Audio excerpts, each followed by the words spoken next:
Hello, Year 5. Well, I'm glad we managed to do our composing last week for our snowman and get that recorded. So before you were all sent home, this week we're going to start thinking about Tudor music, as I promised, and music that King Henry VIII would have listened to. So what I'm going to do today is give you lots of things to listen to and lots of things to research. So next week we can really get stuck into some more work on Tudor music. We're going to be thinking today about some of the composers who composed during King Henry VIII's time. And I'm going to set you the task of finding out about two of them. And their names are Thomas Tallis and William Byrd. Byrd is B-Y-R-D, not B-I-R-D, like a sparrow or a thrush. Now, Thomas Tallis was older and William Byrd was one of his students. And together they composed many, many pieces of music for the church. Now, church music was very important in Tudor times, and it's really down to the Tudors and people like Thomas Tallis and William Byrd and others who followed them that music is important in the church today. Church choirs sing music from Tudor times a lot. And one of the things I'm going to get you to listen to is something I think I may have played you before in class, and that's 4 people from my church choir, including myself, singing a song that was composed in Tudor times called called Lord, for thy tender mercy's sake. I wanted to play If You Love Me.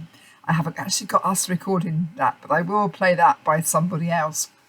So William Byrd and Thomas Tallis were both Catholics, and as you know, King Henry VIII got rid of the Catholic Church. But despite that, he loved their music so much that he asked them to carry on composing for the court and for the Church of England. Now, music was very, very important to Tudor people. They loved singing and they loved listening to music. And everybody was able to go to church to listen to music. And that was one of the places where new songs, religious songs, songs about the Bible, and non-religious songs were sung. And as I say, so many of them are still sung today. The rich people would have heard their music at the King or the Queen's court. They would have been invited to places like Hampton Court Palace for parties and for dances, and they would have listened to people singing and making music. Now, one of the famous kinds of music in those days was a piece of music called a madrigal, and that was normally sung by singers and had lots of fa-la-la-las in it. I'm going to let you listen to a few madrigals. One is called Now Is the Month of Maying, and I put 2 links up, one by a men's choir and one by 3 ladies who call themselves the Madrigals, listening to it.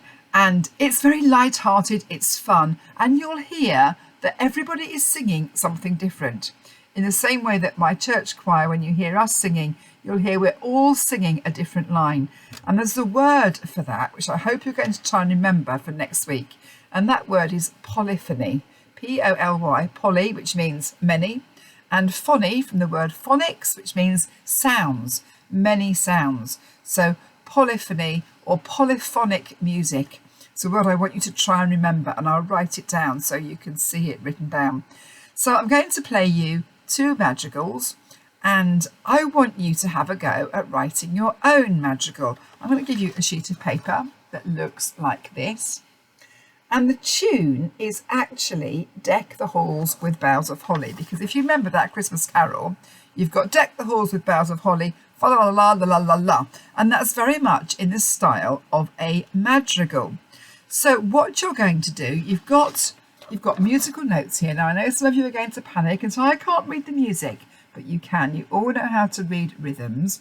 You've got the dum da dum dum da da da da, and then each time you've got the same rhythm going on, and you're going to write some words to go in there. Now it might be a song about COVID.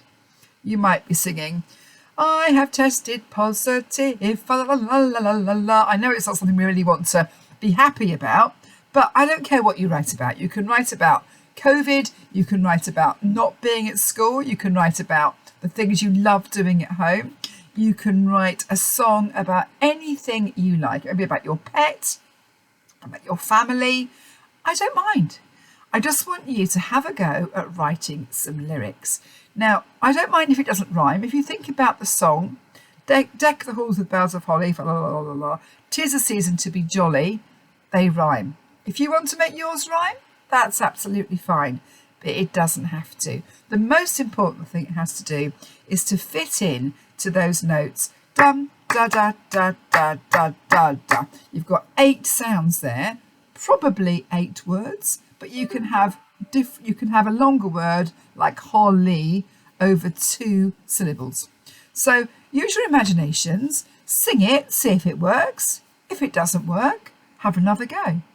And what I'd like you to do is either print off this sheet and fill it in on the sheet. I would do it in pencil first so you can do lots of rubbing out, or you can just write the lyrics down in your books at home or on a piece of paper, and you can bring them in next week. And we will have a little look, and maybe we can make up a class madrigal, and maybe we can even sing our class madrigal to that tune. So enjoy the music I'm going to put on for you. Look at William Byrd and Thomas Tallis. I'll put on some links so you can look up some information about them. I'd like you to perhaps make a little poster, an A4 poster if you've got some paper at home, telling me something about them. Perhaps you could do a little mind map, put their names in the middle and put their dates of birth and some of the jobs they did and even some of the music they wrote. Just have a bit of research and see what you can find, and bring your work in next week, and then we'll be able to talk about it in class and listen to some more Tudor music. We're going to do some Tudor dancing in due course as well, and we're going to find out about the instruments that people played.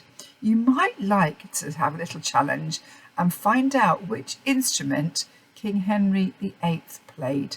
He was a great musician and he played a lot of instruments, but there was one instrument in particular he owned a lot of, and you will have heard of it, and some of you will even be able to play it. So have a little look at that, see if you can find that out, and I look forward to seeing your work next week.